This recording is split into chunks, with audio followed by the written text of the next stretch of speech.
All right. I'm sure most of you know the library director, Diane Hathaway, but if you don't, Diane.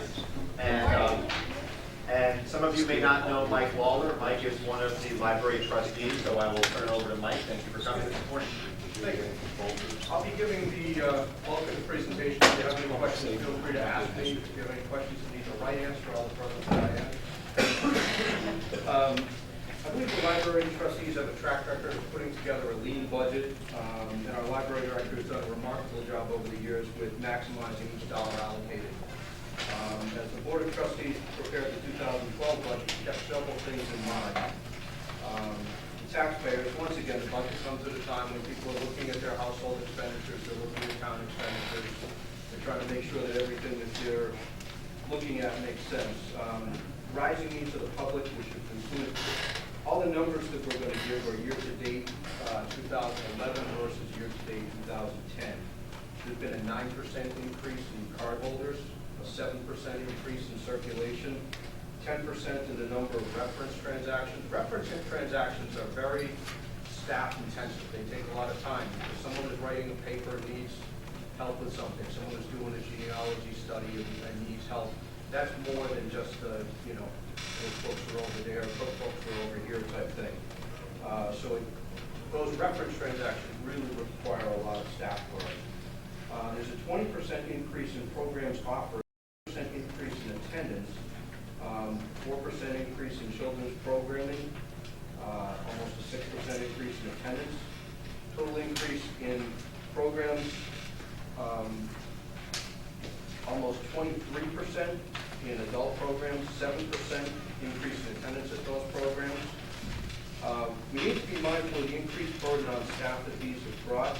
The library has not added any new staff positions in 8 years. As a matter of fact, we currently have one that's unfilled from a few years ago. We lost 5 hours in 2011 due to budget cuts. And while some of the technological improvements are still being baseline, network usage, web page counts, things like that, we're trying to get a better handle of how those are so we can more accurately measure them. But the improvements in the world of technology place really increased demands on staff. People are coming in looking for assistance with their e-readers of various brands. How do I make this one that I have in front of me work? They're looking for help with job searches. They're looking for help writing resumes, use of genealogy and other research databases. Taking all this into consideration, we believe the library is a core resource to the community, and taxpayers who have been hard hit by the economic downturn and the community as a whole. Again, testament to this is the increase in cardholders over what has been a relatively flat population increase, relatively flat population growth. This is even more remarkable, actually, given the fact that a few years ago, the library staff was very active in trying to gain new cardholders, in trying to get the $25,000 that we ended up winning through the Finning Foundation. So even after a big push several years ago to increase cardholders, and again, in spite of the fact that there's been a relatively flat population, cardholders have increased year over year. Therefore, the budget we're putting together is what we believe is an appropriate budget based on the needs of the community for 2012. We voted for a budget that includes a 2.8% increase over 2011, dollar amount of a little under $19,000, so a fairly modest increase. Due to the revenue generated by CASI, which is one of the things that allows us to better track and charge for printing costs, we've actually been able to offset that with increased revenue. So the bottom line increase is 2.31%, dollar amount slightly less than $15,006. It's important to note that wages, benefits, and other lines beyond our control, heating, oil, property insurance, and things like that, make up the lion's share of the increase. We stand behind the budget we put together. You'll see there's a higher demand for services, fewer resources available. Scott, if you can change that, please. Next, one of the things that we've used over the years is G-Notes. I want to take a minute to explain that because it's one of the budget lines we typically get asked for. G-Notes is a nonprofit consortium of other libraries. And what it does is it allows us to share with some of the other libraries. There's a $350,000 library system that gives us a lot of the automated circulation that you see, 2 full-time employees, a large discount on research database subscriptions, most of which we wouldn't be able to afford ourselves. And it allows our community members to visit other libraries in the consortium to take out materials. It also allows people within our community to have materials delivered to the library, our library. So the analogy we tend to use is it's like your desktop computer, but now it's hooked up to the internet. There is no way a 5,000 square foot library in a small town could meet the needs in the same way without Gmails. Pause now for a lame joke followed by a still lamer analogy. Both will laugh at the former and look thoughtful at the next. This morning I was having breakfast and there was a chimp in there complaining that he had just been laid off. And I said, why don't you go and join the circus right outside of town? And he said, they're in a big canvas tent, right? Yes. He said, why do they need a finish carpenter? The analogy is the library is not necessarily what you think it is. It's not just a big box of books. Have a lot of programming. Inca Sun performance during the summer reading, Inca music and instruments, open mic night at Apotheca. These allow us to reach out to a lot of the different members of the community. And people might not know that, but Selectmen Campusana was up there to the left. The pan flute. It's a big. It does look like you a little bit. Winter snow party with preschoolers on our new lawn. You can color the lawn there. Diablo Duo, which demonstrated Chinese yo-yos and taught teens and the little guy how to use them. A lot of these programs bring people into the library, bring the community together, but they also allow them to come in maybe for a first step, that toe in the water that brings the rest of the services the library offers. Yoga story time with we folks, the Saturday and Evening Club. Out of the Silence, an event with high school girls reading writings from the Afghan Women's Writing Project, and our 9/11 candlelight vigil, which was very well attended. We also do community outreach. Some of those outreach activities are home delivery to residents that cannot visit the library temporary or scheduled on a regular basis if it's a longer term need. Regular promotional videos and news releases. We're also involved with local groups and organizations, the Goffstown 250th, Greater Goffstown Community Association, HDC, Main Street, Goffstown Area Deployed Families, which is a huge this quite matters. This is the building at night. This is our 2011 operating budget, $675,805, for lost 35 staff hours. Our 2012 requested budget is $694,702. There are minimal increases in budget lines outside of the fixed non-discretionary costs. At this point, if anyone has any questions, we can go forward. They made a change on that. Yeah. Yeah. I haven't been able, I only got the printout yesterday and I haven't gone through exactly where the adjustments were. Better be number of health insurance. I don't know what it is. Well, we had originally budgeted at 12% increase in health insurance, and we've since lowered it to 10% because that's the guaranteed maximum rate that we've got, right? And we'll get the final. Actually, they were confirmed yesterday. They're working from, and now what is that, Sue?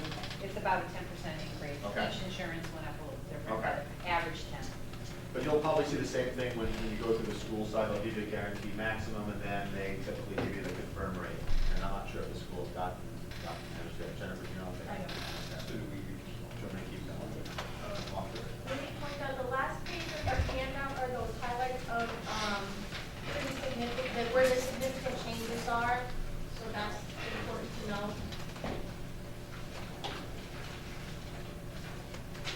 Any questions on the highlights or any part of this?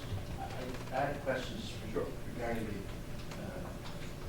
services being provided, the programs. So, I mean, I've done a great job of talking about the programs and the community we're serving. I'm assuming this is the Goffstown community that is there.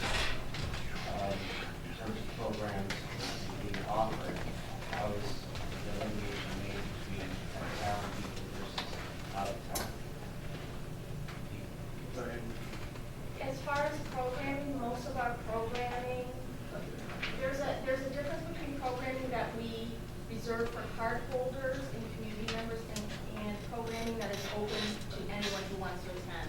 And that varies based on what the program is, but we certainly are pretty liberal with who is welcome in our library. We make very few demands on card holders.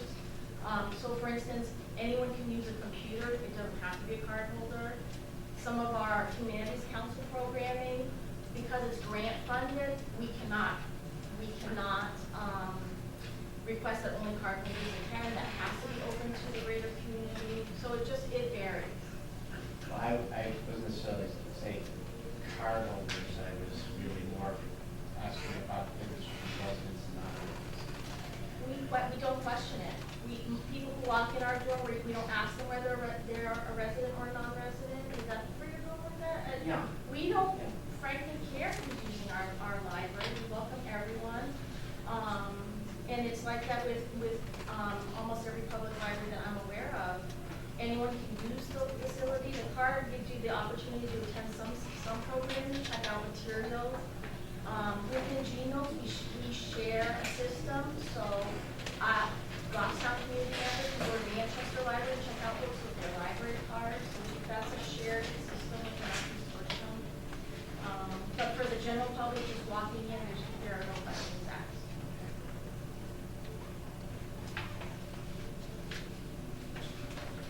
I heard you speak of, the economy quite a bit.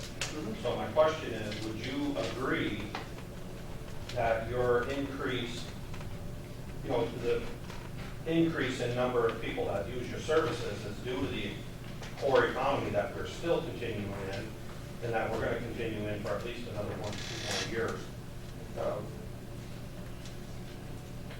So these people are losing their jobs, they can't afford their taxes, and et cetera. Would you agree with that?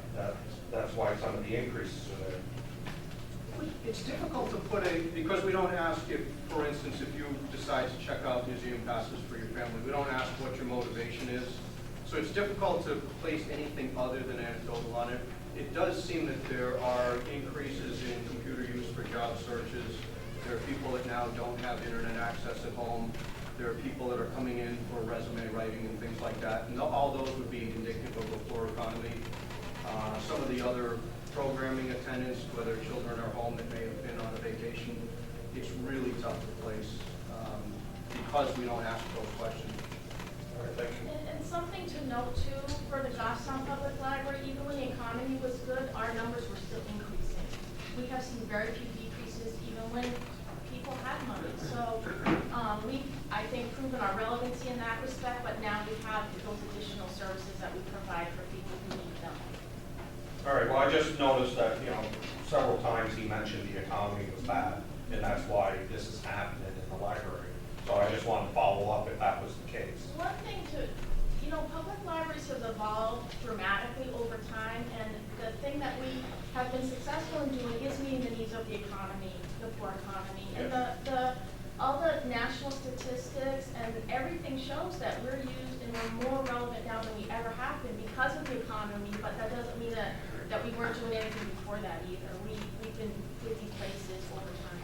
And also, to that point, I think the library has done I would say, exceptional job in marketing itself, whether you look at GTV or a lot of the other things, the YouTube things, and to be honest, at some of the conferences, our director and some of the other people have been asked to speak to some of their efforts in doing that. So it's really difficult to trace how much of the increased usage or the increase in card holders is due to marketing efforts, how much of it is due to economy or whatever. But it does speak volumes that cardholder numbers are still growing, even after again a huge push for the Finley Foundation grant. They grew last year, and again you'll see the growth this year as well.